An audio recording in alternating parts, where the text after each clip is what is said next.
नमस्कार मैत्रिणींनो, @आरतीज किचन 27 चॅनलवर आपल्या सगळ्यांचं स्वागत आहे. हे चिकनचं स्टार्टर इतकं झटपट आणि ते सुद्धा आपण दोन प्रकारे म्हणजे एअर फ्रायरमध्ये सुद्धा बटर किंवा तेल तूप न वापरता, त्याचबरोबर पॅनमध्ये सुद्धा तेल तूप किंवा बटर न वापरता बनवले आहे. इतकी भन्नाट रेसिपी आहे. ॲज अ स्टार्टर म्हणून तुम्ही बनवू शकता. तेव्हा रेसिपी नक्की ट्राय करा. चला आपण पाहूया ही रेसिपी मी कशी केली आहे. त्यासाठी मी इथे 300 ग्रॅम साधारण बोनलेस चिकन आहे. त्याचे साधारण मीडियम साईजचे असे पीस करून घेतले. तुम्ही थोडे मोठे करून घेतले तरीसुद्धा काहीच हरकत नाही. आता इथं मी 2 मोठे चमचे म्हणजे जवळजवळ पाव किलो दही, त्यातलं पूर्ण मी पाणी काढून घेतलेलं आहे. आणि सगळ्यात आपला महत्त्वाचा इन्ग्रेडियंट म्हणजे चीज स्प्रेड घेतलेला आहे. मी इथे एक मोठा चमचा भरून चीज स्प्रेड घेतले, जे आपण ब्रेडबरोबर लावून खातो ना ते. आता इथं मी अर्धा कप घरची साई घेतलेली आहे. पण तुम्ही इथं मोस्टली ना जी आपली क्रीम असते ना, फ्रेश क्रीम, तर तिचं अर्धं पॅकेट तरी वापरा, भन्नाट चव येऊन जाईल.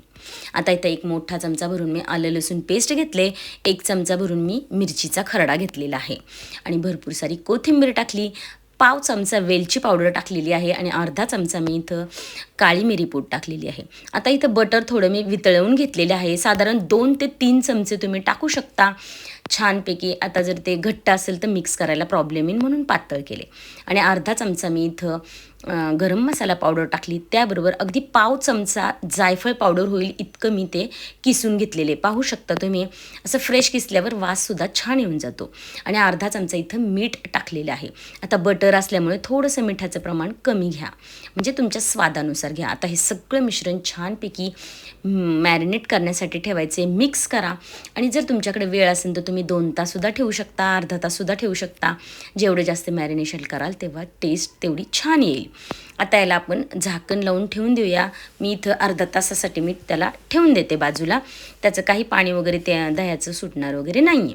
आता छान अर्धा तास झाला आहे, मॅरिनेशन झालेलं आहे.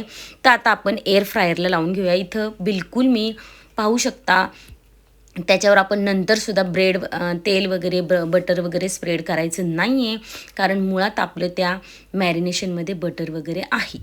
सो आता मी जेवढे मावतील तेवढे त्याच्यात टाकून घेते. जेवढे मावेल तेवढे बाकीचे उरलेले मी इथं पॅनमध्ये घेते. आता हा पॅन मी ना त्यालासुद्धा मी बटर किंवा तेल वगैरे काहीच टाकलेलं नाही आहे, तुमच्या समोरच केलेलं आहे. आपल्याला 10 मिनटामध्ये हे छानपैकी शिजून होतं. अजिबात वेळ लागत नाही. पहिले 2 मिनटं तुम्ही गॅस मोठा ठेवा, नंतर गॅस बारीक करून एक 7-8 मिनटं तुम्ही शिजून घ्यायचे.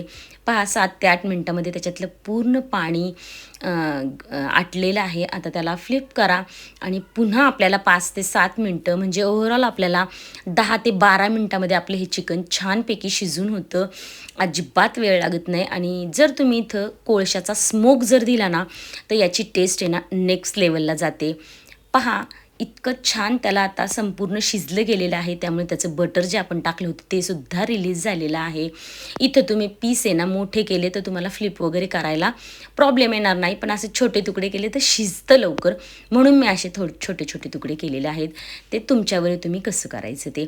आता पहा शिजलेले सुद्धा मी दाखवते. एकदम छान ज्युसी असे शिजलेले आहेत.